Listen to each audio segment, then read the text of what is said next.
भारत की कृषि की प्रमुख चुनौतियां, जिसमें अगला टॉपिक लेते हैं मानसून का प्रभाव और जलवायु परिवर्तन।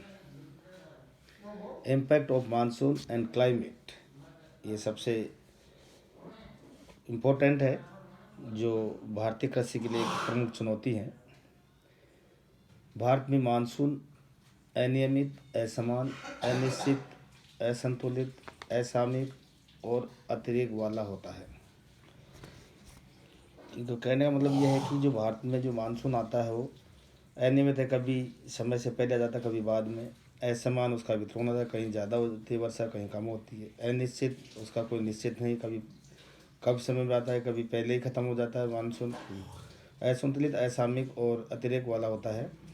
कभी मानसून बाढ़ ला देता है तो वह भयानक त्रासदी बन जाती है। 15 जून 2013 को केदारनाथ के में बादल फटने से हजारों लोग लापता हो गए और हजारों लोग काल कलवित हो गए तथा कई लोग बेघर हो गए।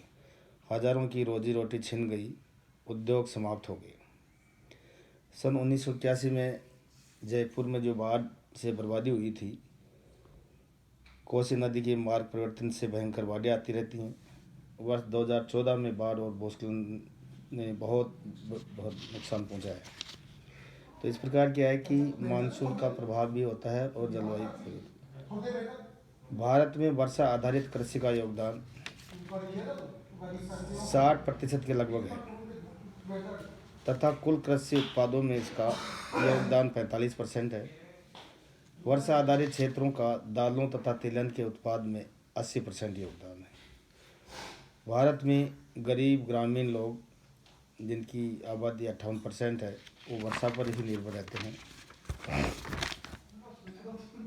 कृषि के क्षेत्र में ये वर्षा की अनियमितता जोखिम को दर्शाती है।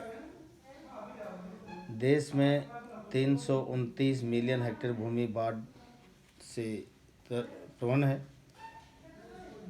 कभी कोसी नदी में मार्ग परिवर्तन से बाढ़ आती है, तो कभी बादल फटने से बाढ़, तो कभी अतिवृष्टि से बाढ़ आती है। अतः मार्च 2007 तक 18.22 मिलियन हेक्टेयर को तटबंधों और नहरों के निर्माण, नगर रक्षण कार्यों और प्लेटफार्मों की ऊंचाई बनाने आदि द्वारा निर्माण, नगर रक्षण कार्य आदि के विरुद्ध सुरक्षा प्रदान की गई। वर्षा आधारित खेती की मुख्य बात यह है कि इसमें उत्पादकता स्तर बहुत कम हो जाता है, क्योंकि मानसून हर साल एक ही स्तर का नहीं होता है। जैसे 2013 में चारा भी सड़गल गया था। 2013 में मानसून अगस्त माह में लगातार वर्षा करता रहा, परिणाम स्वरूप सारी फसलें नष्ट हो गई और चारा भी सड़गल गया। कभी अनावृष्टि ने तो कभी अतिवृष्टि, दोनों ही कृषि उत्पादकता के लिए हानिकारक है। कृषि विभाग ने कृषि सिंचित विकास कार्यक्रम प्रारंभ किया है। ये एक प्रोग्राम है जो कि कृषि सिंचित विकास है, वो उसका प्रारंभ किया गया।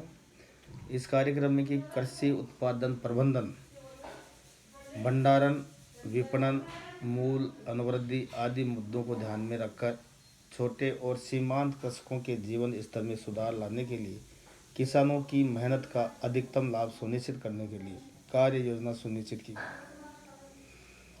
कि इनका जो किसानों का है उनको कैसे लाभ पहुँचे। इसलिए उन्होंने इस कार्यक्रम के अंतर्गत कृषि के उत्पादन का जो मैनेजमेंट है, उसका भंडारण व्यवस्था, विपणन, मूल अनुवृद्धि आदि मुद्दों को ध्यान में रखकर और किसान के जीवन स्तर में सुधार लाने के लिए कार्यक्रम, ये योजना प्रारंभ की गई। सन 2003 में अनावृष्टि से भारत सरकार को गेहूं, चावल, दलहन आदि आयात करनी पड़ी, गोदाम खाली हो गए थे।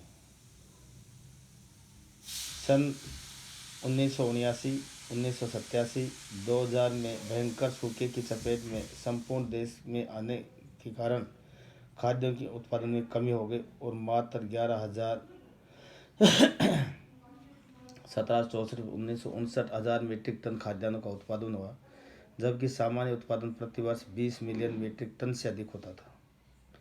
तो ये दो चीज़ें होंगी, एक तो अनावृष्टि और एक जो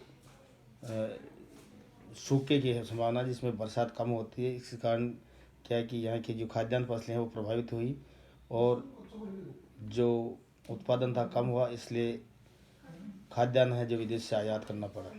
अतः अनावृष्टि भी मानसून की प्रकृति का घोतक है।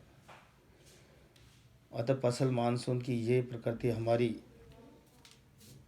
संपूर्ण अर्थव्यवस्था पर परसेंट से चिन्ह लगा देती है और बाढ़ का प्रकोप भी बढ़ा देती है, जिससे करोड़ों रुपए बाढ़ पर खर्च करना पड़ता है। लोग बेघर हो जाते हैं, कईयों की मौत हो जाती है, जन धन की अपार क्षति होती है। अतः सूखा, बाढ़, अनियमित मानसून के प्रभाव को कम करके ही खाद्य सुरक्षा का लक्ष्य प्राप्त किया जा सकता है।